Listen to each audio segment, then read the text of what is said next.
Welcome to my channel. मैं हूं आपकी होस्ट रश्मि।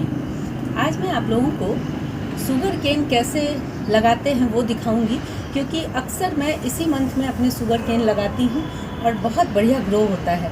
आप लोगों में से बहुत सारे व्यूअर ने मुझे बोला है कि आप गन्ना उगाना दिखाएं, तो आज मैं वही शेयर करने जा रही हूँ कि किस तरह से हम उसकी मिट्टी बनाएंगे, किस तरह से उसकी केयर करेंगे। तो चलिए चलते हैं हमारी वीडियो में। देखिए, ये जो आपको गन्ना दिख रहा है, ये मेरे ही टेरेस से हार्वेस्ट किया हुआ है। आप लोग अगर मेरे हार्वेस्टिंग की वीडियो देखेंगे शुगर केन की, तो आपको पता चलेगा कि ये भी गन्ना बहुत मीठा और बढ़िया है। लेकिन इस बार मैं इसे नहीं लगाऊंगी, आप लोगों को इसे लगा के दिखा दूंगी। देखें, आज जो मैं आप लोगों को ये गन्ना दिखा रही हूँ, ये मेरे ही छत से हार्वेस्ट किया हुआ है। ग्रो बैग में मैंने लगाया हुआ था। मैं इसका लिंक डाल दूंगी, आप देखेंगे वहाँ पे कि किस तरह मैंने गन्ना उगाया हुआ था। ये मैं इसलिए लाई हूँ ताकि आप लोगों को, अगर आज जो गन्ना मैं लगाने जा रही हूँ वो अगर आप लोगों को नहीं मिल पाया, तो आप इस तरह से लोकल गन्ने से भी, अपने आसपास के एरिया में जो भी गन्ना मिलता है उससे भी आप प्रोपोगेट कर सकते हैं। और आज मैं जो लगाने जा रही हूँ वो एक स्पेशल वैरायटी है जिसे मैंने अमेज़ॉन से परचेज़ किया है। ये देखें, इसका नाम है रेनबो शुगर केन। इसका नाम शायद इसलिए ऐसा पड़ा है कि जब ये बड़ा होता है और इस तरह की उसमें गांठें बनती हैं तो वो कलरफुल होता है। आपको ये गन्ना बिल्कुल सिंपल दिख रहा होगा, लेकिन जब इसमें स्टेम बनेंगी तो उसमें मल्टी कलर होते हैं, तो वो दिखने में भी बहुत अट्रैक्टिव लगता है। और इसके अलावा इसकी एक और ख़ास बात है, वो है कि इसको आप अपने उंगलियों से भी इसका छिलका उतार सकते हैं। अपने नाखून की मदद से भी आप उसका छिलका उतार लेते हैं, जो कि जनरली गन्ने में ऐसा नहीं करते हैं। हमें दांतों से उसे हटाना पड़ता है या फिर उसको कट करना पड़ता है। तो अलग अलग वैरायटी लगाने से आपका एक्सपीरियंस बहुत अच्छा होगा और आपको पता चलेगा कि किस तरह के गन्ने हमारे इंडिया में, कितने तरह की वैरायटी होती है और कितना कुछ होता है। और यहाँ पे आप देखें कि इसमें जब आप एक प्लांट लगाएंगे तो उसमें कितने सारी ब्रांचेस साइड से निकलती हैं, तो इन ब्रांचेस से यही आगे जा कर के फुल ग्रोन शुगर केन बन जाता है। और इसका प्राइस मैं आप लोगों को बता दूं, अगर आप लोग अमेज़ॉन पे जाते हैं और रेनबो शुगर केन से सर्च करते हैं तो आपको ये प्लांट अगर अवेलेबल होगा तो ज़रूर मिल जाएगा। और मैं कोशिश करूँगी इसका लिंक डालने की। और ये इसकी खासियत है, और मेरे क्लाइमेट में ये किस तरह का चलता है वो मुझे देखना है। इसी उत्सुकता से मैंने इसे लिया है। और इसकी पैकिंग का भी आपको एक छोटा सा क्लिप डाल दूंगी कि इसकी पैकेजिंग जो आई थी वो इतनी बढ़िया थी कि मुझे देख के लगा कि पता नहीं इसकी पत्तियां मुड़ी तुड़ी होंगी, कैसे इसे पैक करके भेजा जाएगा। लेकिन वो बहुत बेहतरीन पैकिंग थी, और इस तरह से जब प्लांट भेजे जाते हैं तो उनके सर्वाइवल का रेट बहुत बढ़िया होता है। तो आज मैं इसे लगाना, इन दोनों को लगाना दिखाऊंगी, आपको जो भी सुविधा हो, क्योंकि दोनों का तकरीबन एक ही तरीका है, एक ही तरह की मिट्टी में लगाई जाती हैं। तो अभी देखें, सबसे पहले जो चीज़ है वो है मिट्टी। इसकी मिट्टी कैसी होनी चाहिए, तो देखें, आप इसे किसी भी तरह की सॉइल में लगा सकते हैं। इसकी एक सबसे बड़ी खासियत, यहाँ पे जो ये सॉइल आप देख रहे हैं, ये मेरे गार्डन की ही मिट्टी है और जिसमें खाद भी मिली हुई है, क्योंकि मैं चूँकि ऑर्गेनिक गार्डनर हूँ और काफ़ी लंबे समय से मैं पत्तियों के कंपोस्ट बनाती आ रही हूँ, किचन वेस्ट का कंपोस्ट बनाती आ रही हूँ, तो वो सारी मेरी मिट्टी में मिले हुए हैं।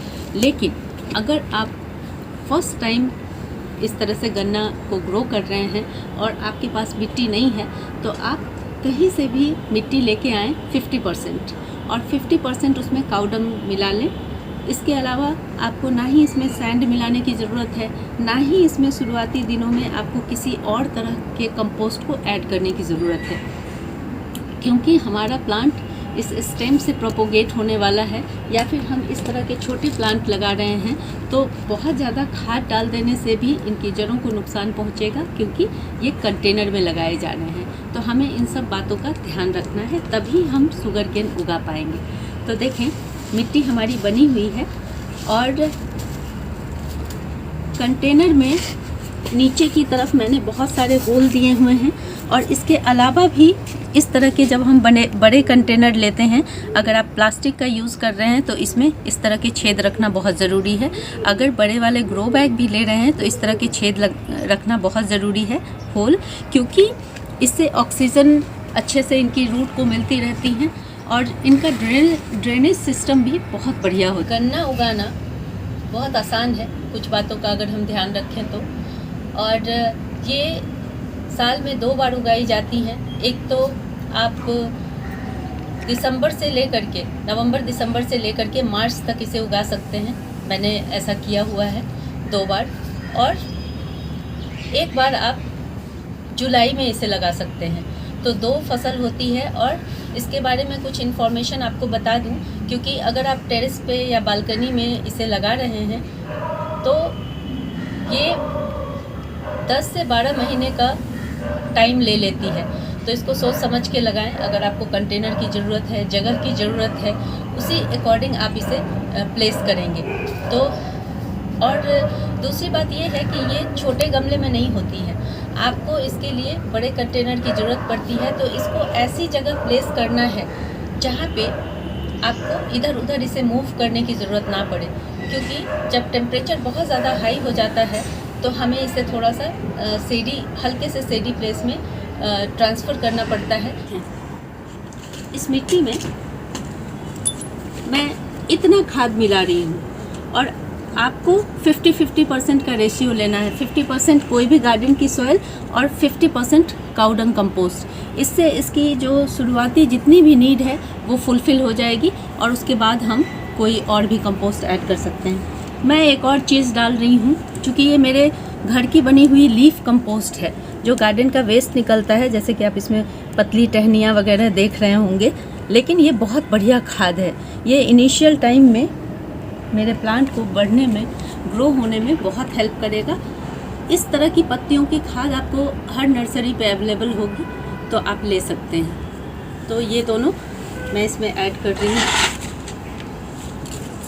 इसके अलावा आपको अगर नीम खली मिलती है तो ले लें, अदरवाइज़ कोई ख़ास इसके लिए ज़रूरत नहीं है। जिन पौधों की जड़ें बहुत सॉफ्ट होती हैं उनके लिए हम फंगीसाइड का इस्तेमाल करते हैं, या हल्दी, दालचीनी, हर तरह का मैं अक्सर बताती रहती हूँ। लेकिन इसमें इसकी रूट मजबूत होती हैं, इसलिए इसमें कोई ख़ास ज़रूरत नहीं है। और अगर आपको कोई प्रॉब्लम दिखती है तो आप बाद में ऐड कर सकते हैं। और मैंने आपको कंटेनर में ही ये मिक्स करना दिखाया है, लेकिन अगर आप पहली बार मिट्टी बना रहे हैं तो आप उसको अलग से मिक्स करके तब इस कंटेनर को भरेंगे। मेरी वीडियो बड़ी हो जाएगी, और चूँकि मेरा ये जो मिट्टी है ये खाद से रिच है और बहुत अच्छी मिट्टी है, इसलिए मैं इसमें ऊपर ही इसमें मिला रही हूँ। ये देखिए,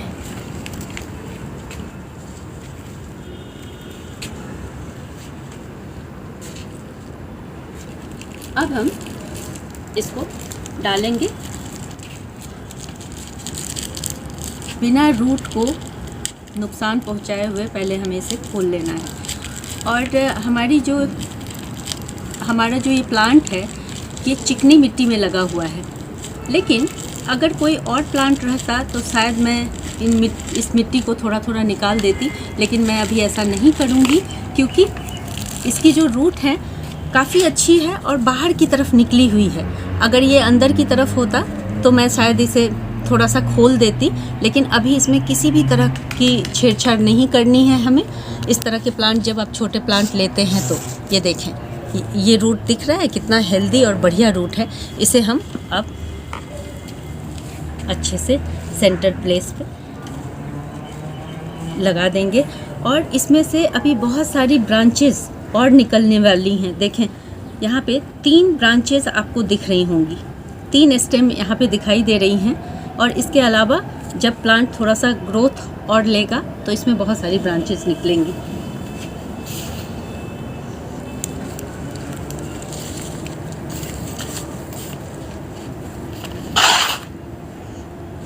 इस तरह से हमें खाद से ढक देना है।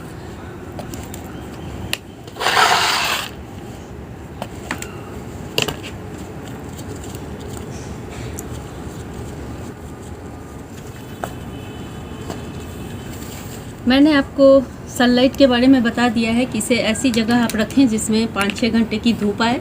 दोपहर की सनलाइट से आपको इसे बचाना है।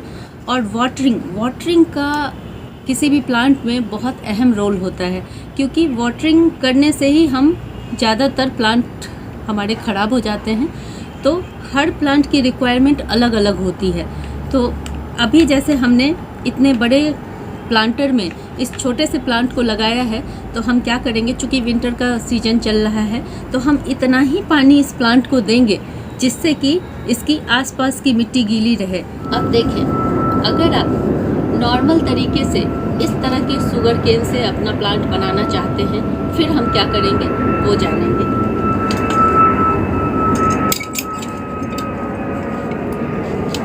यहाँ पे अगर आप इसे ध्यान से देखें तो आप देखेंगे कि इसमें बहुत सारी आइज़ बनी हुई हैं। ये देखें, ये जो आपको गोल गोल सा दिख रहा है, इसी से प्लांट में स्टेम निकलते हैं छोटे छोटे।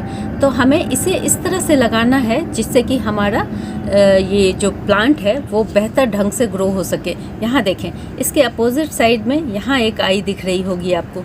इसका पैटर्न देखते रहें किस तरह से चल रहा है। यहाँ देखें, यहाँ एक छोटी आई है।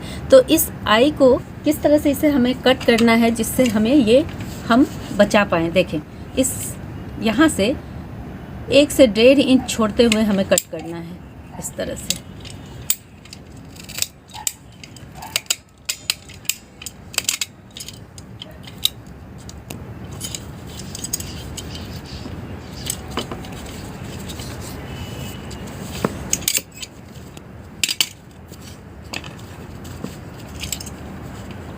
या इसको बीच में रखते हुए हमें इस तरह से कट करना है।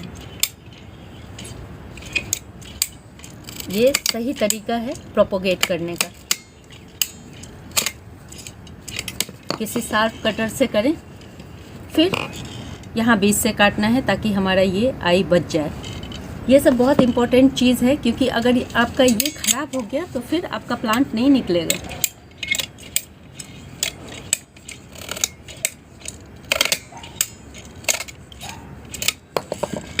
अगर आप एक गमले में, बड़े गमले में लगाना चाहते हैं तो इस तरह की 2 डंडियाँ ही काफ़ी हैं। और अगर आप खेतों में लगाना चाहते हैं तो तकरीबन 2 फुट की दूरी आप रखें। 2-2 फुट की दूरी पे आप इस तरह का स्टेम लगा सकते हैं। तो अभी मैं आप लोगों को लगा के दिखा देती हूँ कि इसे किस तरह से प्रोपोगेट करना है। देखें, हमने जो मिट्टी तैयार की थी, सेम वही मिट्टी लेना है। अगर उस तरह से आप नहीं बनाना चाहते हैं, आपके पास उतनी खाद नहीं है, तो आप नॉर्मल वर्मी कंपोस्ट, कोकोपीट या किसी भी तरह की मिट्टी लेकर के, मिट्टी भुरभुरी होनी चाहिए आपके गार्डन की, जिससे कि इसके जो स्टेम निकले उसको निकलने में कोई प्रॉब्लम ना हो। सख्त मिट्टी होगी तो ये स्टेम नहीं निकलेगा। हालांकि इसकी सबसे अच्छी बात यही है कि ये हर तरह की मिट्टी में हो जाता है। इसे कितना डीप में डालना है वो बहुत इम्पोर्टेंट है। तो देखें, आपको इस तरह से नहीं लगाना है, इसको लैटरल लगाना है इस तरह से। और देखें, तकरीबन 3 इंच मैंने इसको अंदर दबाया है। और इसी तरह से हम यहाँ पे भी जगह बना लेंगे और इस तरह से हमने इसे डाल दिया। हमारी जो मिट्टी है वो बहुत मॉइस्ट है। ये देखें, इस तरह की मिट्टी में पानी डालने की कोई ज़रूरत नहीं है। जब ऊपर का हिस्सा बिल्कुल सूख जाए तभी हम इसमें पानी डालेंगे। इस तरह से हमें इसे ढक देना है। और हाँ, इसको जर्मिनेट होने में, चूँकि विंटर का टाइम है इसलिए थोड़ा वक्त लगेगा, तो पेशेंस रखें। हो सकता है कि आपका ये प्लांट जनवरी के लास्ट में जर्मिनेट हो। इसके लिए परेशान होने की कोई ज़रूरत नहीं है। जब इसको सही टेम्परेचर और गर्माहट मिलेगी तो ये अपने आप जर्मिनेट हो जाएगा। अभी जैसे धूप खिली हुई है, इतना अच्छा टाइम चल रहा है, तो इसमें ये बहुत बढ़िया से जर्मिनेट हो जाएगा। लेकिन अगर अभी 10 दिनों बाद बहुत ज़्यादा कुहासा, बहुत ज़्यादा ठंड और बहुत ज़्यादा धूप की थोड़ी कमी हो जाएगी, तो इसे जर्मिनेट होने में थोड़ा टाइम लग सकता है। आप अगर जल्दी जर्मिनेट करना चाहते हैं इसे, तो आप फरवरी के मंथ में भी लगा सकते हैं। तो आप लोगों ने देखा कि कितना सिंपल तरीके से मैंने आपको इसे लगाना बताया है। और अगर आप लोग मेरे साथ इसी तरह जुड़े रहें तो आगे आने वाले दिनों में भी किस तरह से मैं इसकी केयर करूंगी और इसमें आने वाली प्रॉब्लम, जो भी प्रॉब्लम्स आएंगी, वो देखिए प्रॉब्लम्स टेम्परेचर पे भी डिपेंड करती हैं, बहुत सारी चीज़ों पे डिपेंड करती हैं, तो वैसे वैसे मैं आपको उसके सॉल्यूशन भी बताती जाऊंगी। अभी इनिशियल स्टेज में किस तरह से इसे प्रोपोगेट किया जाता है, किस तरह से इसकी मिट्टी बनाई जाती है, ये सब चीज़ें तकरीबन मैंने आप लोगों को बता दी हैं। तो इन चीज़ों का अगर आप ख्याल रखेंगे तो आप भी मेरी ही तरह बहुत बढ़िया शुगर केन उगा सकते हैं और उसकी हार्वेस्टिंग कर सकते हैं। और मैं इसकी क्लिपिंग भी शुरुआत में जो मैंने पिछली वीडियो में जो हार्वेस्टिंग की है वो डाल दूंगी, ताकि आप देख सकें कि प्रॉपर ढंग से केयर करने पे कितना बढ़िया शुगर केन हम पॉट में भी उगा सकते हैं। अगर आप लोगों को मेरी ये वीडियो पसंद आती है तो प्लीज़ इसे लाइक, शेयर एंड सब्सक्राइब करना ना भूलें। बेल बटन को ज़रूर दबाएँ। Live nature, love nature. Thank you.